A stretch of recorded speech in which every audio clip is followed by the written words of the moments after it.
I'm gonna take a sip of water, my mouth feels all craggly. The neighbor is a pseudo-humanoid entity first reported upon by anomalous investigator Leovincible. Leo posted an image of this creature on the internet displaying its strange form in detail. It has 3 arms, 2 where a human would normally have them, and 1 on top of its head. These 3 arms all rotate around the central point of its vacant slack-jaw mouth. This mouth is lined with large, human-like teeth, all dripping with snotty saliva. You know this man is both a mouth breather and doesn't brush. These teeth aren't sharp, but are rather used for mastication, similar to how a human eats. In the center of this mouth is a face, rendered immobile and held in place by the incredibly strong muscles in the creature's throat.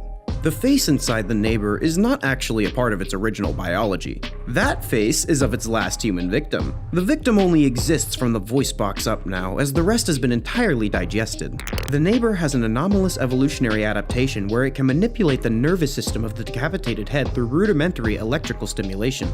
The heads are technically still alive and conscious, but not in control of any of its actions. It's like I have no mouth and I must scream, but also really gross and nothing like that. All they can do is wait helplessly for the creature to find another victim and swallow their head to digest and then replace them. Through its manipulation methods, it can move the face and even speak through the mouth of the victim. It can do other things with that mouth too, but I can't show you that on YouTube. The voice sounds similar to that of the original humans, but because the methods of manipulation are simplistic, there are a lot of discrepancies. The neighbor will often use this ability to get humans out of their house. It knocks on the door of its intended prey and places the face of its former victim up to the peephole, obscuring the rest of its monstrous figure. You might think this wouldn't work. What?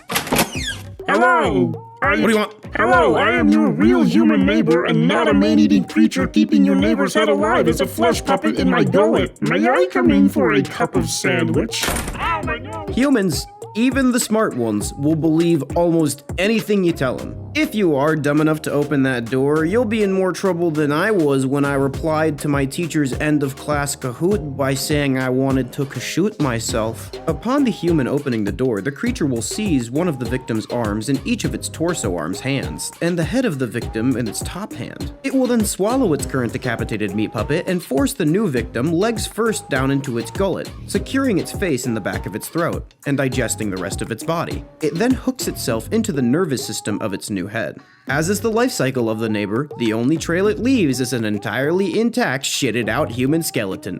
Nature is just so beautiful. I mean, not right now. This is an affront to life itself, but I don't know, go look at a spider web. The older one of these entities becomes, the more skilled it becomes at manipulating the human head's speech patterns and facial expressions. Over a short period, it can jump in language skills, starting along the lines of a child with fetal alcohol syndrome, and ending with something indistinguishable from the original human speech patterns. If not killed by a few years of age, it will progress at this neural manipulation from the proficiency level of a man attempting to put on a sock puppet play using only his penis, to a skilled marionette performer pulling the strings of its victim to perfectly imitate its voice. One of these creatures got so advanced that it actually rose through the ranks of corporate America and is now an executive at Papa John's.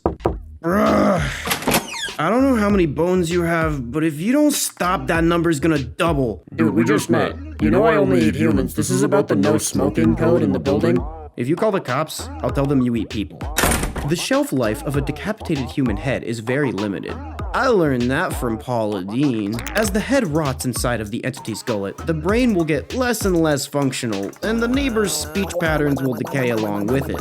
Eventually, the creature will get desperate and become more and more bold in its attempts to capture a human, which sometimes leads to its death by the fatal condition of getting f***ing shot.